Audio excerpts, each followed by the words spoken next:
안녕하세요. 결혼한 지 아직 반년밖에 안 된 30대 초반의 여자입니다. 사실 이런 곳에다가 사연 올려서 남편 흉을 보는 게 어떻게 보면 제 얼굴에 침 뱉는 거나 마찬가지라는 생각을 했었어요. 어쨌든 다른 사람도 아니고 내가 선택한 내 배우자잖아요.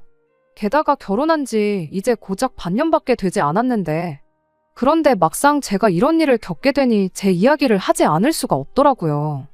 결혼 전에는 남편이 엄청 경제관념이 좋은 사람이라고 생각했어요. 그도 그럴게 대학도 서울에 있는 상위권 대학을 나왔고 경제 관련 학과를 전공했다 보니 남편에 비해서 가방끈이 짧은 제가 볼 땐 배울 점이 참 많은 사람이라는 생각을 했습니다. 연애하면서도 돈을 허투루 쓰는 법이 없었어요.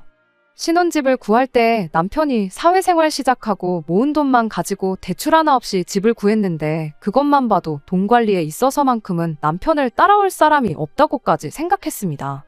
참고로 신혼집을 구하는데 총 2억 들어갔고 제 돈으로는 결혼 비용을 하고 신혼집에 들어갈 혼수를 장만했고요. 저희 사는 지역이 집값이 그렇게 비싼 편이 아니기도 하고 집도 아파트가 아니고 빌라입니다. 차라리 남편이 모아놓은 돈으로 서울 강남에 20억 하는 아파트를 해왔다면 이렇게 사연을 보내지도 않았고 나 죽었소 하고 살고 있었을 거예요. 신혼집을 구하고 나서 남편이 내 돈으로 산 내 집이니까 명의는 공동으로 하지 않고 자기 이름으로 하겠다고 했어요. 반대의 입장이었으면 아마 저도 똑같이 했을 거라 생각하니 그렇게 섭섭하지는 않았습니다. 아무튼 남편이 자기 돈으로 한 것과 제 돈으로 한 걸 분리해서 생각하는 걸 보니 당연히 결혼하고 나면 돈 관리를 따로 하겠거니 생각했어요. 그런데 결혼하고 나니까 남편이 제가 벌어온 제 월급에 관여를 하기 시작해왔습니다.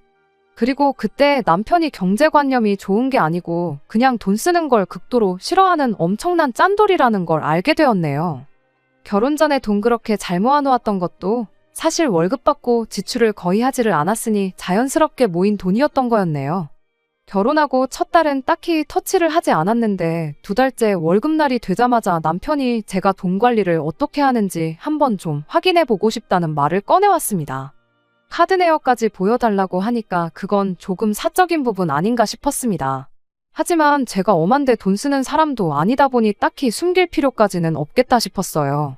어찌됐든 그때까지만 해도 남편이 돈 모으는데 있어서만큼은 누구보다 뛰어나다는 생각을 갖고 있었고 그런 남편한테서 조언을 듣는 것도 나쁘지는 않겠다 싶어서 아무런 의심 없이 제 계좌랑 카드 내역을 보여줬어요. 그런데 남편이 제 카드 내역을 보자마자 너는 쓸데없는 지출이 너무 많은 것 같다며 제 지출 내역을 보고 지적을 하기 시작했습니다. 남편이 제일 먼저 걸고 넘어진 건 매일 아침 출근길에 사먹는 커피였어요. 제가 뭐 한 잔에 5,000원씩 하는 고가 브랜드 커피를 마시는 것도 아니고 저가 브랜드에서 1,500원 주고 아이스 아메리카노 한 잔씩 마시는 건데 그걸 쓸데없는 지출이라고 하니 저도 처음엔 어이가 없었죠. 아침에 커피 한 잔 마시면 업무 집중도도 오르고 여러모로 나한테 도움이 된다고 커피 한 잔 정도는 문제될 게 없는 것 같다고 대답했어요. 그런데 그런 저희 대답을 듣고는 한다는 소리가 1,500원짜리라도 매일같이 마시면 1년에 50만 원이 넘는 큰돈이라고 하면서 50만 원이 어디 땅 파면 나오냐고 티끌 모아 태산이라는 말도 못 들어봤냐 따지더라고요. 더 황당한 건 그 다음 날이었어요. 아침에 출근 준비하는데 남편이 주머니에서 뭘 꺼내서 제 손에 쥐어주더라고요. 남편이 저한테 건네줬던 건 다른 게 아니라 얼마나 꽁꽁 숨겨왔는지 포장지가 다 쭈글쭈글해진 커피 믹스 2포였어요. 이게 뭐냐고 물었더니 아침에 커피를 안 마시면 업무 효율이 안 나온다고 하지 않았냐고. 커피는 앞으로 자기가 이렇게 매일 2개씩 가져다 줄 테니 쓸데없는데 돈 쓰지 말고 자기가 가져다 주는 걸로 해결하라고 하는 겁니다. 정말이지 어이가 없어서 말도 안 나오더라고요. 커피 믹스랑 아메리카노랑 같냐고 따졌더니 어차피 똑같은 카페인인데 그게 뭐가 중요하냐고. 쓸데없는데 돈 쓸 생각 하지 말고 자기가 가져다 주는 거 먹으라고 하길래 저도 남편한테 모양 빠지게 괜히 회사에서 커피 믹스 몰래 가져나오다 걸리면 당신만 쪽팔리고 당신만 손해니까 그러지 말라고 했어요. 우리 회사 탕비실에도 커피 믹스는 있고 나는 아메리카노를 마셔야겠으니 하루에 1,500원 쓰는 거 가지고 잔소리 좀 하지 말라 그랬죠. 어디 그뿐인가요? 남편이 회사에서 다른 직원들 몰래 집으로 가져오는 게 커피 믹스만 있는 게 아니었어요. 그 중에서도 제일 견디기 힘들었던 게 휴지였습니다. 매일같이 회사 화장실에서 휴지를 조금씩 뜯어가지고 가져왔거든요. 화장실 한 구석에 남편이 그렇게 회사에서 뜯어온 휴지가 차곡차곡 접힌 채로 한 움큼 쌓여 있었고, 남편이 조금씩 뜯어서 모아놓은 휴지가 아니라 집에 걸려있는 두루마리 휴지를 쓰기라도 하면 좀 아껴 쓰지 못하겠냐고, 너는 왜 이렇게 낭비가 심하냐며 입에 거품을 물면서 덤벼들었습니다. 이따금씩 집에서 치킨 같은 거 시켜 먹으면 거기 딸려오는 콜라는 손도 못 대게 했고요. 그거 뭐 몸에도 안 좋은 거 뭐하러 마시냐면서 이거 10개 정도 모아서 중고거래하는 데다가 5,000원에 올려놓으면 누구라도 와서 사간다고 건들지 말라는 식이었어요. 물론 남편의 이런 짠돌이 기질 때문에 스트레스 받는 게 이만저만이 아니었지만 무조건 나쁜 것만 있던 것 아니었어요. 전기세 아낀다고 안 쓰는 코드 뽑아놓는다든지, 깜깜해지면 부엌불 하나 켜놓고 다른 불은 켜지도 못하게 한다든지, 설거지할 때 물 받아놓고 아껴 쓴다든지 하는 건 그렇게 나쁜 습관은 아니다 싶어서 남편이 원하는 대로 따라줬어요. 가스비 아껴야 된다고 온수보일러 꺼놓고 찬물로 샤워하자고 할 때는 결사반대했긴 하지만 그런 사소한 절약 습관은 분명 배울 부분도 있다 싶었습니다. 뭐 재활용한다고, 자기가 쓰겠다고 쓰레기장이나 분리수거장에서 재활용할 만한 멀쩡한 물건들 밖에서 안 주워오는 게 어디냐 싶었죠. 그래도 그냥저냥 나름 시트콤처럼 재밌게 살고 있구나, 그렇게 생각하고 있었습니다. 결혼하고 처음 맞는 어버이날에는 저 짠돌이가 얼마나 또 수전노 짓을 하려나 싶어서 걱정이 되기까지 했어요. 그런데 기대도 안 했는데 남편이 먼저 어버이날이니까 장인 장모님 모시고 소고기를 먹으러 가자고 말을 꺼내왔습니다. 이 사람이 뭘 잘못 먹었나 싶을 만큼 정말 의외였어요. 저희 친정부모님이 두 분이서 원래도 쿵짝이 잘 맞고 가끔씩 실없는 농담 같은 걸 하세요. 그날도 저희 어머니께서 맨날 삼겹살만 먹다가 사위 덕분에 소고기도 다 먹어본다고 그런 농담을 하셨죠. 세상 기대도 안 했는데 남편이 저희 부모님께 돈은 생각하지 마시고 드시고 싶은 만큼 드시라는 말을 먼저 꺼내더라고요. 그때 남편이 참 다시 모였어요. 암만 짠돌이라도 아낄 때는 확실히 아끼고 써야 할 때는 또 돈을 확실하게 쓰는 사람이구나 싶었죠. 소고기다 보니 계산할 때 돼서 30만 원이 조금 넘게 나왔습니다. 저희 부모님도 사위 덕분에 엄청 잘 먹었다고, 맨날 소고기만 먹으면 좋겠다고 또 실없는 농담하시면서 남편 길을 한껏 세워주셨어요. 어쨌든 남편이 친정 부모님을 위해 웬일로 통 크게 한턱 쐈다 보니 괜히 고맙더라고요. 그동안 휴지값 아끼고 전기세랑 가스비 그런 거 아낀다고 스트레스 받았던 게 다 사라질 만큼 기분도 좋았죠. 그런데 그 고마움이 얼마 지나지 않아서 처참하게 무너지고 말았습니다. 부모님 집에 모셔다 드리고 저희도 집에 돌아왔는데 남편이 집에 오자마자 저한테 22만 원은 자기 계좌로 보내주면 된다는 소리를 해왔으니까요. 난데없이 돈을 입금하라니 무슨 소리를 하는 건가 싶었는데 자기 예산이 원래 10만 원이었다고, 그런데 예산을 한참 초과했으니 그 돈은 저한테 돌려받아야겠다는 거예요. 돈을 돌려받는다니 무슨 소리를 하느냐 했더니 너네 부모님이 드신 거 아니냐며 초과한 만큼은 제가 그 돈을 내야 한다는 소리였습니다. 직전까지 느꼈던 고마운 마음은 순식간에 산산조각이 나버렸고 그때부터는 열이 받기 시작했어요. 삼겹살을 먹었어도 냉면에 찌개에 술 마실 거 생각하면 요즘 10만 원으로 택도 없을 텐데 애초에 4명이서 소고기 먹으러 가는데 예산이라고 10만 원을 준비했다는 것부터가 말이 안 되잖아요. 처음부터 10만 원 넘어서는 저한테 받아낼 생각이었으니 드실 만큼 드시라는 말이 저 짠돌이 남편 입에서 나왔던 겁니다. 아니 그럴 거면 처음부터 계산할 때 나한테 하라고 하지. 이제 와서 기분 상하게 이게 뭐냐고 따졌더니 원래 그런 자리에서는 자기가 계산을 해야지 자기가 사위로서 기가 서지 않겠냐는 소리를 하더군요. 말인즉슨 친정부모님이 느끼기에 모처럼 어버이날에 사위가 크게 한턱 쏜 것처럼 보이게 하고 싶었다는 소리였어요. 정말이지 너무 어이가 없어서 그냥 그 돈 안 주고 한바탕 싸울까도 싶었는데 그래서 제가 얻는 게 뭔가 싶어서 그냥 말았습니다. 어차피 또 며칠 뒤에 시부모님 모시고 어버이날 식사가 계획되어 있기도 했었거든요. 그때 가선 입장이 반대가 될 테니 어디 한번 두고 보자고, 나도 자기가 한 대로 똑같이 되갚아주면 되는 거 아니겠냐 생각하고 그날부터 주말이 오기를 벼르고 있었어요. 그런데 이번에도 짠돌이 남편한테 제가 당했습니다. 어버이날 당일에는 친정 부모님과 다녀왔고 시부모님하고는 주말에 따로 시간을 잡아서 외식을 다녀오기로 했었거든요. 거의 일주일이는 시간 텀이 있었다 보니 일부러 유명한 호텔 중식당 코스 요리를 예약해 놓았어요. 남편이 어버이날 저한테 했던 것처럼 계산은 그 자리에서 제가 하면서 생색을 내고 집에 돌아와서 10만 원을 빼고 나머지 금액은 남편한테 청구해서 돌려받을 생각이었죠. 한 명당 10만 원씩 하는 코스 요리로 먹었고 남편이 한 것과 똑같이 식당에서는 제가 계산하고 나왔습니다. 그리고 집에 돌아와서 남편이 저한테 했던 그대로 10만 원 예산을 초과했으니 내 계좌로 30만 원을 보내라고 말했죠.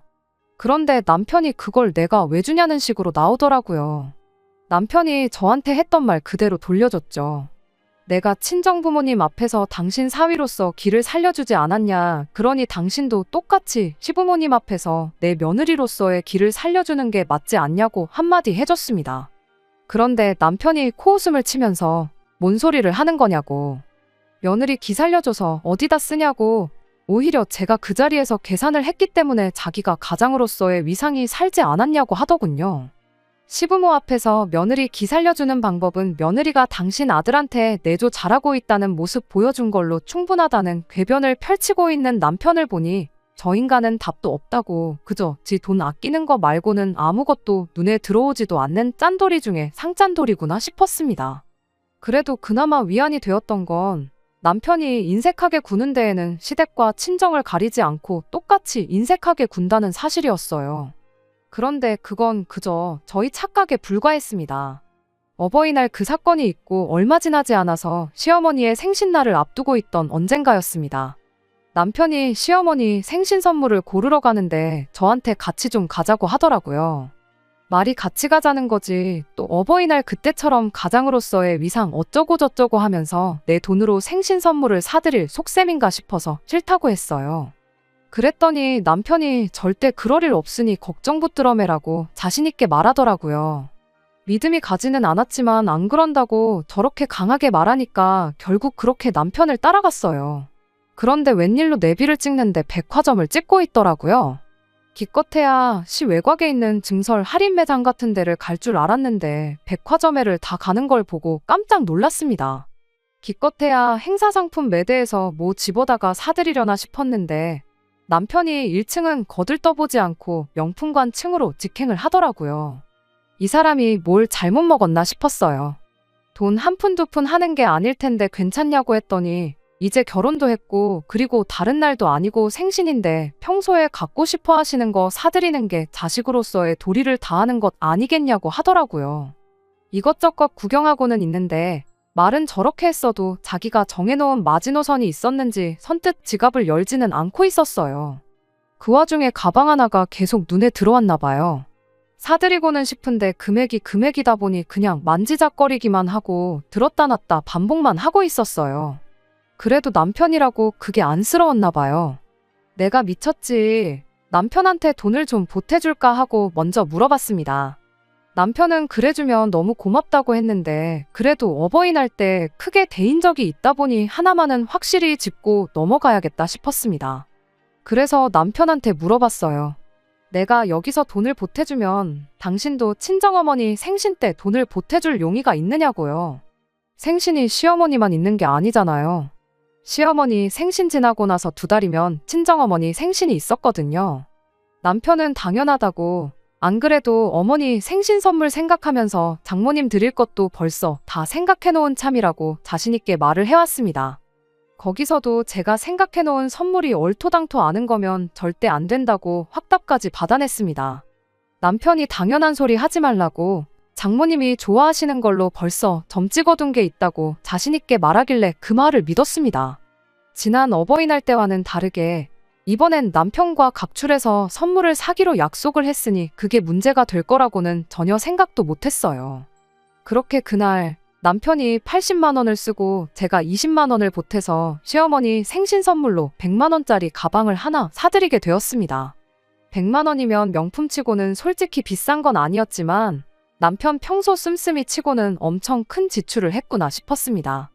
이번엔 시어머니한테도 생신 선물 자기랑 저랑 같이 해서 사드리는 거라고 확실하게 언급까지 해줬고요.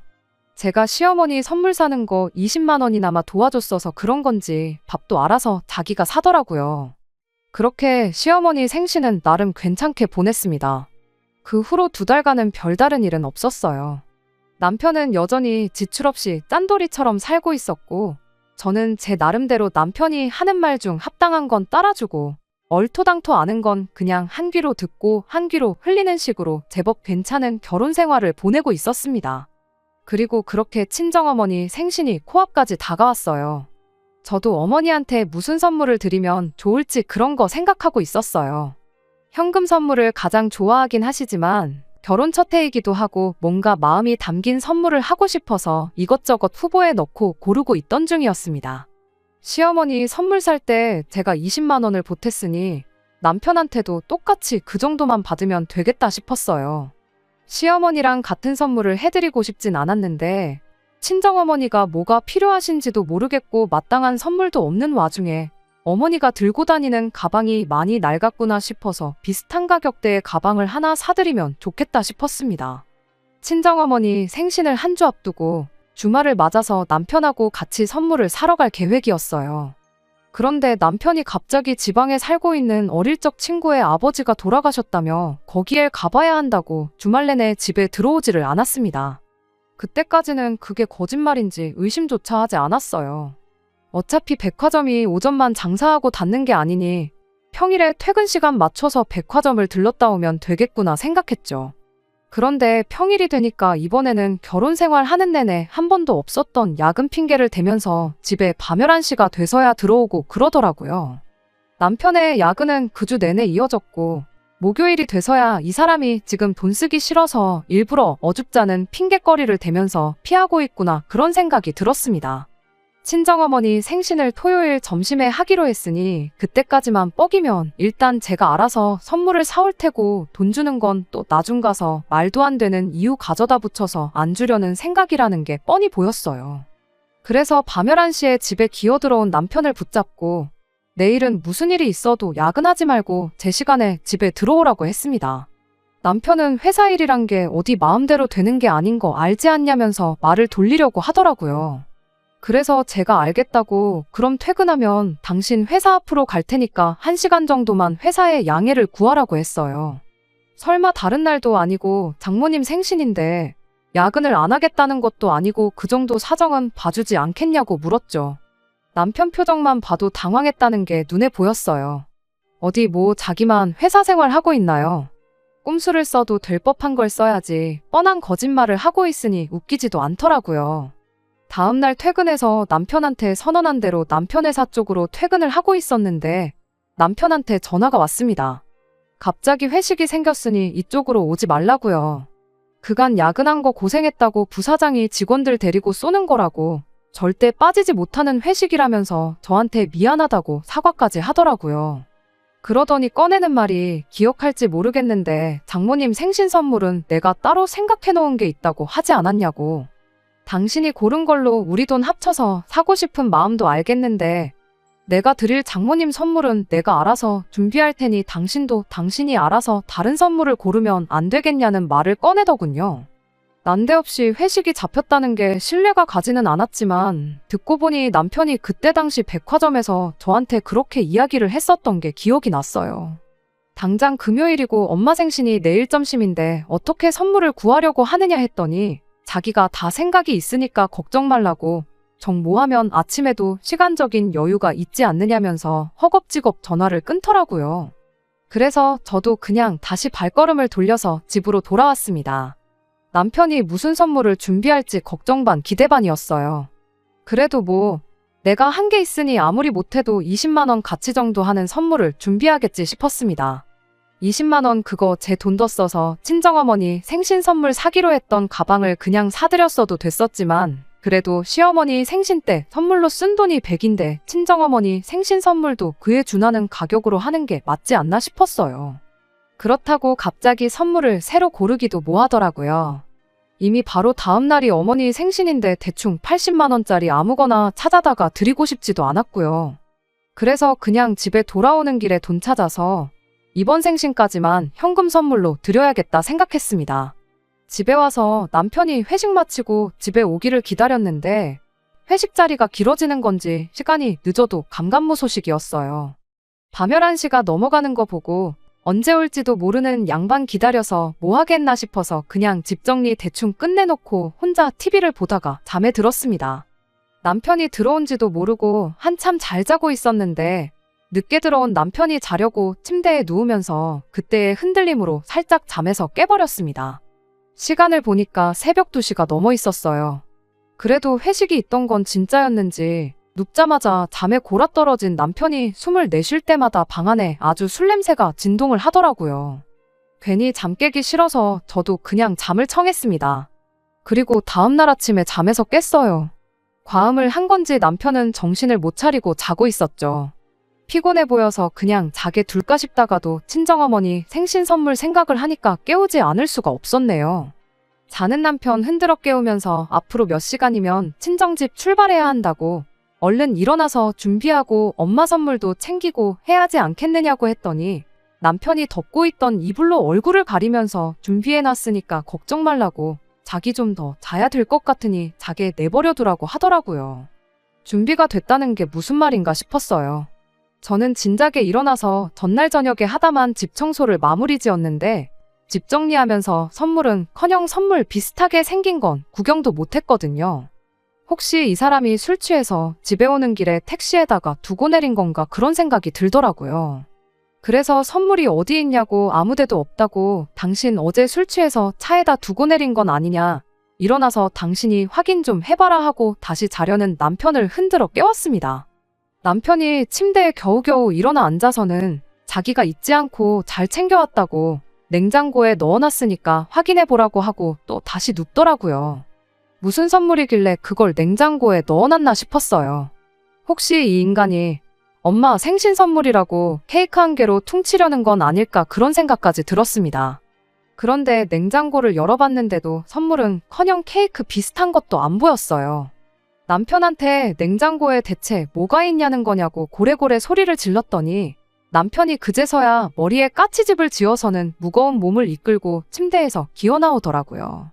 메나렉한 검정 비닐봉지 있지 않냐고 그거라고 하는데 그때부터 안 좋은 촉이 들기 시작했어요. 무슨 생일 선물을 검정 비닐봉지에 포장해오는 사람이 세상에 어디 있겠어요. 남편의 짓궂은 장난이었으면 좋겠다 싶었지만 돈 쓰는 거 앞에서만큼은 장난 같은 거 안 치는 사람이었으니 그럴 리가 없다는 건 안 봐도 알 수 있었습니다. 그래도 혹시나 하는 마음에 조심스럽게 봉지를 들어봤습니다. 묵직하고 물컹물컹한 게 뭐가 들었나 싶었는데 봉지 안을 보니까 생고기가 들어있더군요.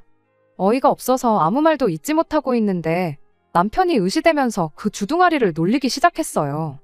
마침 어제 회식을 고기 뷔페로 다녀왔다고 왜 그때 장모님이 매일매일 소고기만 드시면 좋겠다고 하지 않으셨냐고 이 정도면 못해도 일주일은 소고기 떨어질 걱정 없이 드실 수 있지 않겠냐는 소리를 하더라고요. 그리고는 핸드폰으로 뭘 검색하더니 인터넷으로 소고기 파는 사이트에 들어가서 1kg에 15만 원 하는 툭브라누 선물 세트를 보여주대요. 그러더니 자기가 가져온 게 못해도 2kg는 넘을 거라면서 기어이 제 손에 들려있던 봉지를 채가서는 저희들 몸무게 잴 때 쓰는 거울에다가 무게를 달아보더라고요. 남편이 챙겨온 고기는 총 1.5kg였어요. 많이 가져온다고 많이 가져왔는데 저울이 뭔가 이상한 것 같다고 하더니 그래도 계산해보면 20만 원치는 되는 거라고 껄껄대면서 직원들 모르게 가져오느라 아주 혼났다고 고기 뷔페에서 고기 몰래 숨겨서 가져온 이야기를 무용담처럼 이야기하기 시작하는데 고기 뷔페에서 아무리 좋은 고기를 쓴다고 해도 남편이 검색해서 보여준 툭브라누만큼 좋은 고기를 쓰는 것도 아니잖아요. 소고기 검색만 해도 각종 등급별로 가격이 천차만별인데 그중에 제일 비싼 거 핸드폰 화면에 띄워놓고 순수하게 무게만 가지고 뷔페에서 가져온 고기의 가격을 매기고 있으니 그것도 어이가 없었습니다. 자기가 뭘 잘못했는지도 모르고 자랑스럽게 떠벌거리고 있는 남편 꼬라지를 보니까 정말 분노가 발끝부터 시작해서 머리끝까지 차오르는 기분이 들었어요. 회사에서 커피 믹스며 휴지며 기타 생필품으로 쓸만한 것들 가지고 올 때부터 알아봤어야 했는데 설마 이 인간이 고기 뷔페에 가서 고기까지 챙겨올 줄은 생각도 못했네요. 남편이 가져온 고기 봉지 그대로 남편한테 던져버리고 친정어머니 생신은 나 혼자 다녀올 테니 당신은 올 생각일랑 하지 말라고 한마디 해줬어요. 남편은 그 와중에도 지가 뭘 잘못했는지도 모르겠는 건지 왜 그러냐고 묻더라고요. 대답도 하기 싫어서 그건 알아서 생각하라 말하고 저 혼자 차 끌고 친정으로 향했습니다. 약속보다 이른 시간에 친정에, 그것도 저 혼자 도착하니 친정어머니가 무슨 일이 있냐고 걱정을 해주셨어요. 아무 일도 없고 남편이 어제 회식 때문에 술병이 나가지고 오늘 못 볼 것 같아서 나만 왔다고 대충 둘러댔지요. 준비한 현금 선물 드리고 어머니 아버지 모시고 오랜만에 셋이서 식사하고 차도 가지고 나온 김에 아예 교회로 나가서 드라이브도 하고 왔습니다. 그렇게 부모님까지 집에 모셔다 드리고 혼자 집에 돌아왔어요. 그래도 오랜만에 부모님과 즐겁게 시간을 보내고 왔다 보니 기분이 조금 풀리기 시작했는데 집에 도착하자마자 다시 제 기분은 엉망이 되고 말았습니다. 남편이 시부모님 모시고 지가 고기 뷔페에서 몰래 가져나온 고기를 구워 먹고 있었으니까요. 아무것도 모르는 시부모님은 왜 이렇게 늦게 왔냐며 아직 고기 많으니까 너도 빨리 와서 먹으라시는데 남편은 가만히 있어도 모자랄 판국에 네가 안 가져간 거다 하면서 버릴 수는 없으니까 지가 먹는 거라고 저를 약올리기 시작했어요. 그런데 보니까 마침 시어머니가 저희가 생신 선물로 사드렸던 그 가방을 들고 오셨더라고요. 제가 그 길로 시어머니 가방을 뺏어 들고서는 안에 있는 걸 죄다 꺼내버렸어요. 갑작스런 상황에 시어머니는 당황해서 아무 말도 못하고 있는데 남편이 지금 뭐 하는 짓이냐고 묻더라고요. 그래서 제가 말했죠. 지금 그거 우리 엄마 줄 거를 어머님하고 먹은 거 아니냐고. 그럼 나도 똑같이 어머님 드린 거 우리 엄마한테 주는 게 맞는 거 아니냐고. 당장 이 길로 친정 가서 이 가방 생신 선물이라고 드리고 오겠다고 했습니다. 남편은 미안하단 말을 하면 죽는 병에라도 걸린 건지 그게 무슨 계산 방식이냐며 따지고 들더라고요. 제가 어머님 가방을 볼모 삼아서 남편하고 흥정을 하려던 게 아니었다 보니 혼자 실컷 떠들든 말든 신경도 안 썼고 그 길로 다시 그 가방 들고서 밖으로 나갔어요. 계단을 따라 내려가는데 남편이 저를 쫓아나오더라고요. 빌라 주차장까지 와서 저를 따라잡아가지고는 우리 엄마 가방 내놓으라며 제 멱살을 잡았습니다. 이제 와서 하는 말이지만 제가 가방끈이 짧은 이유가 공부를 못해서만은 아니었습니다. 원래 어릴 때부터 운동을 좋아했고 특히나 태권도랑 유도는 13년을 넘게 배웠었어요. 그때 당시 부모님의 반대로 운동 쪽으로 진로를 잡는 걸 포기해야 했고 억지로 공부를 시작했는데 결과가 좋지 않아서 급하게 전문대 쪽을 알아보고 취직을 하게 된 거였거든요. 20살 이후로는 아쉬운 마음에 아예 운동을 포기하고 살았는데 그래도 13년을 배웠다고 몸에 익은 동작들이 많아서 그대로 제 멱살을 잡은 남편의 손목을 비틀어서 그대로 업어치기를 걸어버렸습니다. 아무리 남편이 남자라고 해도 평생 공부만 하던 샌님 같은 남편이 순간적으로 걸어오는 기술을 방어할 수 있을 리가 만무했지요. 군대 가면 낙법 치는 것 정도는 배운다는데 너무 순식간이라 그랬는지 남편은 바닥에 그대로 엎어지게 되었습니다. 이어서 따라 나온 시부모님이 그 장면을 전부 목격하셨고요. 저도 그때는 어느 정도 평정심을 되찾아서 시부모님한테 이건 제가 설명을 드리겠다고 말하고 팔꿈치에서 피나는 것 같다고 바닥에 자빠져서 징징거리고 있는 남편을 뒤로 하고 두 분 모시고 다시 집으로 들어갔어요. 그리고 그간 있었던 자초지종을 설명드렸습니다. 팔은 안으로 굽는다고 시부모님이 당연히 저를 나무랄 줄 알았는데 제 편을 들어주시더라고요. 그렇게 그날 남편한테 그간 있었던 일에 대해서도 전부 사과받고 억지 부려서 뜯어간 제 돈도 전부 돌려받았습니다. 다음날 친정에 다녀와서 제대로 친정어머니 생신 챙겨드리고 했네요. 이렇게 구두쇠 남편으로부터 시작된 일은 전부 해결되었어요. 결혼 반년 만에 남편한테 유도기술 걸어서 제압한 이야기 하는 게 조금 그렇긴 합니다만 그래도 그 덕에 저희 결혼 생활 이제부터 새로 시작하는 기분이 드는 것 같아서 이렇게 제 이야기를 보내봤어요. 남편의 짠돌이 기질은 천성인 것 같아 그게 고쳐질런지 아닐지는 모르겠지만 그래도 이제 적어도 그렇게 궁상맞는 삶을 강요하는 건 잘못된 일이란 걸 깨달은 것 같으니 이제부터라도 서로 도우면서 잘 살아보려고요. 안녕하세요. 몇 달 전에 짠돌이 남편 때문에 고생하던 사연 적어서 보냈던 쓰니입니다. 이렇게 다시 찾아뵐 줄은 생각도 못했네요. 결론부터 간략히 말씀드리자면 좋은 소식으로 찾아온 건 아니에요. 그때만 해도 반년 만에 남편과 모든 문제를 청산하고 결혼 생활을 새로 시작하는 기분이라고 했는데 말이 그렇지 계속해서 마음이 찜찜하더라고요. 남편이 시댁에는 돈을 펑펑 쓰고 친정에만 인색하게 구는 것보다 회사에서 비품 몰래 챙겨오고 저한테도 똑같이 짠돌이 생활을 강요하는 것보다 더 신경 쓰이는 게 바로 남편이 제 멱살을 잡았다는 거예요. 어쨌든 제가 이기긴 했지만 그건 순전히 제가 운동을 오래 해왔던 사람이고 남편이 그저 그 사실을 몰랐을 뿐이었던 거잖아요. 만약에 제가 운동을 안 했다면 남편이 그때 제 멱살을 잡아서 어떻게 했을까 그런 생각을 하니까 가슴이 먹먹해지는 기분이었습니다. 결국에는 그걸 이유로 이혼을 결정하게 되었어요.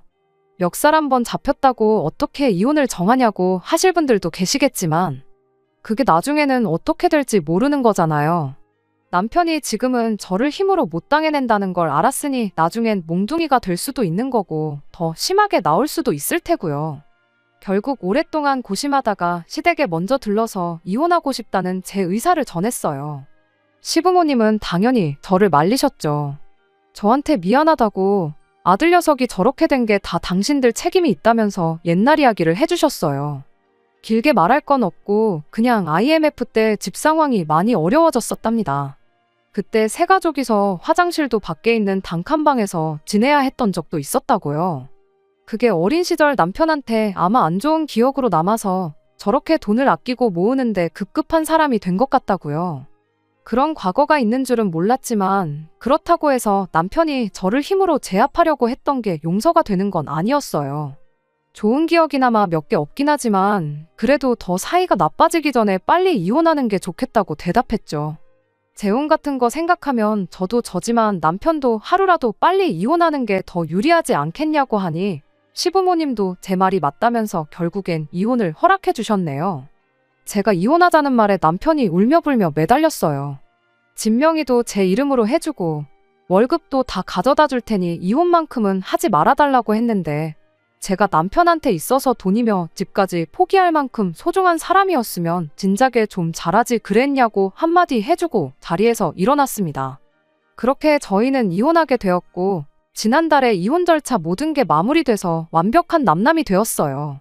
집은 애초에 남편 이름으로 되어 있었고 시부모님이 제가 결혼할 때 혼수해온 거랑 결혼식 비용 들어간 거 이래저래 계산해서 먼저 알아서 돌려주신 덕분에 다른 큰 마찰은 없었습니다. 왜? 먼저 사연 보냈을 때 저걸 이혼 안 하고 참고 사느냐고 저한테 쓴소리 해주신 댓글 몇 개가 생각이 나네요. 결과적으로는 이렇게 이혼을 하게 되었어요.